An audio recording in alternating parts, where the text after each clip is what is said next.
Hi friends, మళ్ళీ చాలా వరకు వచ్చాను. జై గోమాత. ఇది అడివావు అండి. అడివావు పేడ చాలా మంచిది పొలానికి. నేను పొలానికి ఏమీ వేయలేదు, జస్ట్ ఆవు పేడ పచ్చిపేడ నీటిలో పారిస్తుంటూ ఉంటాను. ఆవు పేడ పచ్చిపేడ నీటిలో పారిస్తుంటూ ఉంటాను, అంతకుమించి ఏమి ఉండదు ఇక్కడ.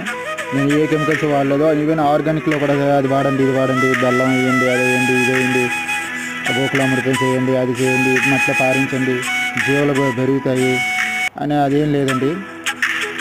అది కన్ఫ్యూజ్ అవ్వకండి. చాలా వీడియోస్ చూసి కన్ఫ్యూజ్ అవుతున్నారు చాలామంది. సింపుల్గా నాటు ఆవు పేడ పచ్చి పేడ మీ డ్రమ్లోని కలుపుకొని నీటి ద్వారా పారించండి, చాలు.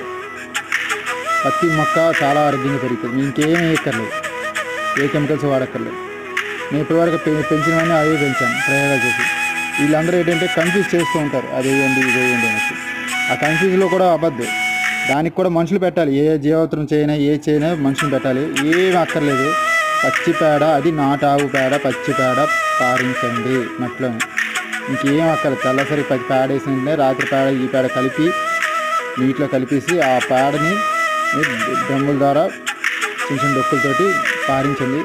శుభ్రంగా ఆరోగ్యంగా పెరుగుతాయి మొక్కలన్నీ. మనకు కావాల్సిన మొక్కలన్నీ పెరుగుతాయి. పచ్చి పేడ చాలు. ఆవు నాటు ఆవు పచ్చి పేడ చాలు.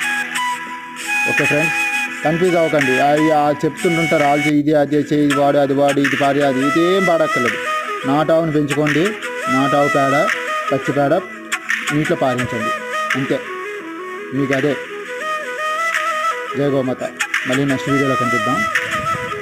లైక్ చేయండి, సబ్స్క్రైబ్ చేయండి ఫ్రెండ్స్.